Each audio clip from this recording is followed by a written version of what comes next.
عموماً مسجدوں کے اندر ہوتا ہے، ہم نماز پڑھنے جاتے ہیں، آپ نے بھی دیکھا ہوگا بچے لوگ لے کے آتے ہیں۔ کیا بچوں کے لیے یہ قانون ہے کہ آپ اسے مسجد سے نکال دو، آپ اپنی صفیں خالی کر دو؟ جس دن یہ واقعہ میں موجود تھا اور یہ مسجد کے اندر ایک شخص نے ایک بچے کو پیچھے کیا، مجھ سے رہا نہیں گیا اور میں مسجد میں کھڑا ہو گیا نماز کے فوراً بعد۔ دوستو، پچھلے دنوں میں ایک مسجد کے اندر نماز پڑھ رہا تھا اور ایک ناخوشگوار واقعہ پیش آیا، اور وہ جو واقعہ پیش آیا وہ میں آپ سے بھی شیئر کروں گا۔ اور اس واقعے کے گزرنے کے بعد میں نے کراچی دارالعلوم، جہاں پر مفتی تقی عثمانی صاحب ہوتے ہیں، میں وہاں پر گیا اور وہاں کے ایک عالم سے مل کر میں نے اس کے بارے میں معلومات بھی حاصل کی، کیا ہے جو واقعہ پیش آیا اس کے بارے میں مجھے پوری کی پوری تصدیق ہو سکے۔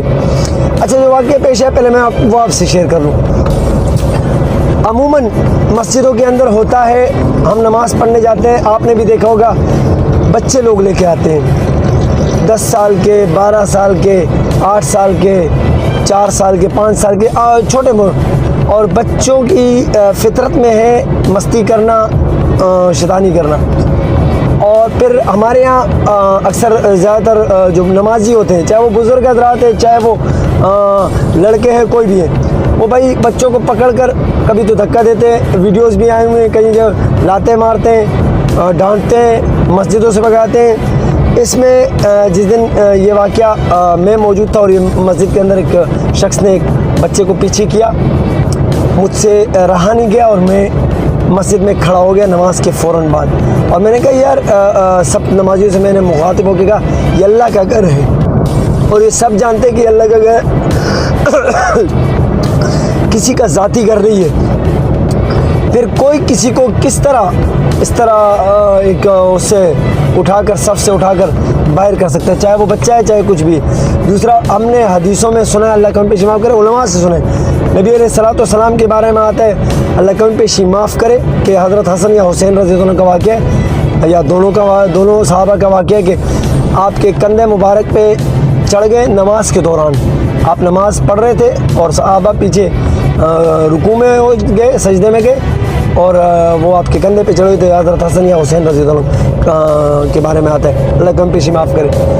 تو یہ بھی اس روایت میں سننے میں آیا کہ ایک صحابی، کافی دیر گزری تو ایک صحابی اٹھ کر ہاتھ بڑھانے لگے کہ حسین حسن رضی اللہ عنہ کو میں اتاروں، تو آپ صلی اللہ علیہ وسلم نے سننے میں آتا ہے اللہ کا پیشی معاف کرے کہ نماز کے دوران ہی اشارہ کیا کہ اسے کچھ نہ کہو، اسے ہاتھ نہ لگائیں، اور سجدہ لمبا کر دیا ایک۔ پھر جب کسی سے یہ واقعہ، یہ بات آپ کرتے ہیں کہ بھائی یہ واقعہ ہوا ہے، تو وہ آپ کو وہ آگے سے دلیل دینے کے لیے کہتے ہیں یار حسین اور حسن، بے شک حضرت حسین حضرت حسن رضی اللہ عنہ کا مقام، خدا پہ یقین کرو کہ امت مسلمہ کے تمام امت مل جائے، ان کے جوتوں اور خاک کے برابر بھی ہم نہیں ہیں، اس میں کوئی وہ دو رائے نہیں ہے، مگر اللہ پاک نے کہا بچے فرشتے ہیں۔ تو کیا بچوں کے لیے یہ قانون ہے کہ آپ اسے مسجد سے نکال دو، آپ اپنی صفیں خالی کر دو؟ ہم نے تو یہاں تک سنا ہے کہ ترکی نے بعض جگہوں میں لکھوایا ہوا ہے کہ آپ کے مسجد کی صفوں کے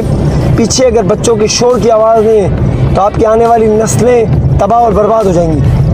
ہم کدھر جا رہے ہیں؟ ہم کس ڈگر پہ چلتے جا رہے ہیں؟ مجھے سمجھ نہیں آ رہی ہے۔ ایک خیر، میں نے اس وقت بڑی جذباتی وہ ایک قسم کی تقریر سمجھ لے مسجد کے اندر کھڑے ہو کر لی، اور پھر مجھے بھی تھوڑا سا احساس ہوا، میں نے کہا میں نے کوئی زیادتی تو نہیں کر دی۔ بہرحال میں اس کے معلومات کرنے کے لیے دارالعلوم کراچی اسی دن پہنچا، وہاں پر گیا، ایک مفتی صاحب تھے، ان کے پاس گیا اور ان سے میں نے کہا یہ تمام واقعہ میں نے بیان کیا، اور میں نے کہا حضرت میری رہنمائی فرمائیں، میری اصلاح کر دیں۔ میں نے جذباتی بھی تھوڑا سا وہ کر دیا اور اس طرح سے معاملہ ہوا۔ مجھے کہنے لگا مولانا عبدالرؤف سکروی صاحب بہت بڑے عالم ہیں، بولا ان کی ایک کتاب ہے اور بول رہا دارالعلوم کراچی کے اندر ملتی ہے، آپ یہ اٹھا کر ان جو مسجد کے اندر لوگ ہوتے ہیں یہ ان کے پاس لے جائیں اور ان سے اس کے بارے میں کہیں۔ اور اس کتاب کا نام انہوں نے غالباً بتایا 3 بڑے گناہ،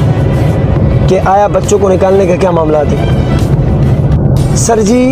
میں نے وہ کتاب ابھی تک لی نہیں، میں جھوٹ نہیں بولوں گا جب تک میں آپ سے یہ ویڈیو بنا رہا ہوں۔ پر وہ عالم اتنے دلیل کے ساتھ کہہ رہا تھا کہ ان لوگوں کے لیے لے جائے. اس کتاب کے اندر کوئی ایسی بات ہوگی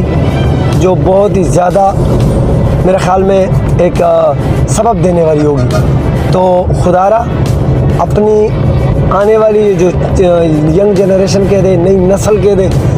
ان کو برباد نہ کرے, ان کی زندگیاں برباد نہ کرے اور ان سے دین کا کام لے. اور دین کا کام کیسے لیا جائے گا, اس کا ایک ہی طریقہ کار ہے, ان کو اپنی مسجدوں میں اپنی صفوں میں چھوڑیں تاکہ وہ زیادہ سے زیادہ آپ کے آنے والی نسلیں اسلام کی طرف. دارالعلوم کراچی کے اندر موجود ہوں. عموماً مسجدوں میں ایک مسائل ہوتے ہیں, مسئلہ ہوتا ہے, اس مسئلے پہ میں دارالعلوم کراچی میں پوچھنے کے لیے آیا تھا. آج ہماری مسجد کے اندر ہوا. زیادہ تر مسجدوں کے اندر صفوں کے اندر بچے جب پہلے آتے ہیں اور نماز میں کھڑے ہوتے ہیں تو پیچھے آنے والے جو نمازی ہوتے ہیں, چاہے وہ بوڑھے حضرات ہو یا جوان, وہ اکثر ان کو دھکا دیتے, پیچھے کر دیتے ہیں. اس پر میں مسائل کے لیے پوچھنے آیا تھا اور انہوں نے میری بڑی اصلاح کی اور انہوں نے کہا کہ اس پر ایک کتاب ہے, مولانا عبدالرؤف سکروی صاحب کی ایک کتاب ہے. ایک کتاب کا نام ہے 3 بڑے گناہ.